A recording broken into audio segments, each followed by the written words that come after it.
Alors au passage, vous voyez dans le menu de la palette style de paragraphe, vous avez ceci, compositeur ligne simple, compositeur de paragraphe.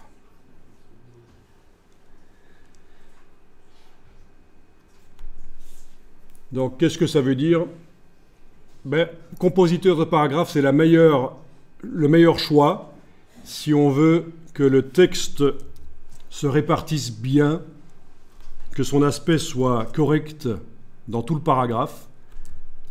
Le problème, c'est que, enfin c'est pas vraiment un problème, mais c'est que si vous modifiez un paragraphe, si vous ajoutez quelque chose, il est possible, vous avez vu que ça l'a fait là, il est possible que ça ait une influence sur les lignes qui précèdent. Vous voyez là, la ligne ici, là regardez, la ligne là, si j'ajoute des lettres, des mots, 2 lignes en dessous, ça modifie les lignes du dessus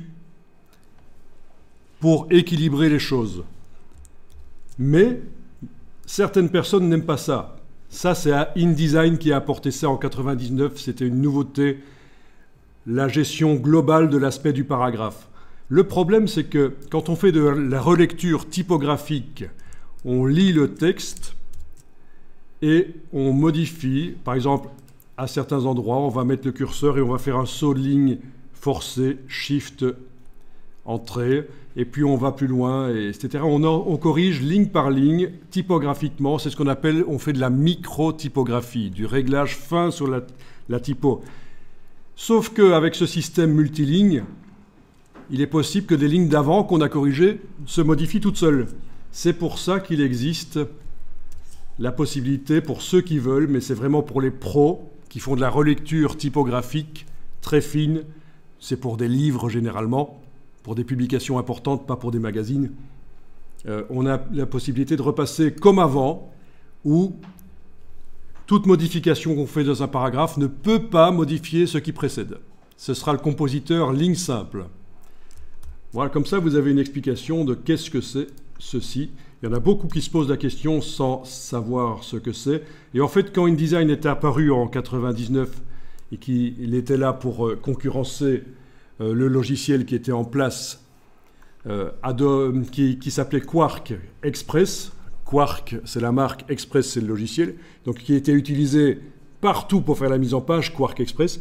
Mais donc, quand InDesign est apparu, Adobe a vraiment sorti la grosse artillerie, plein de nouveautés pour plaire aux typographes et pour améliorer l'aspect des documents. Et ce genre de choses, on en a parlé beaucoup à l'époque, parce que c'est vrai que par rapport aux habitudes de travail des typographes, c'était une révolution, cette gestion globale des paragraphes multilignes. Compositeur multiligne en fait de paragraphes. Ok, donc fin de la parenthèse ici.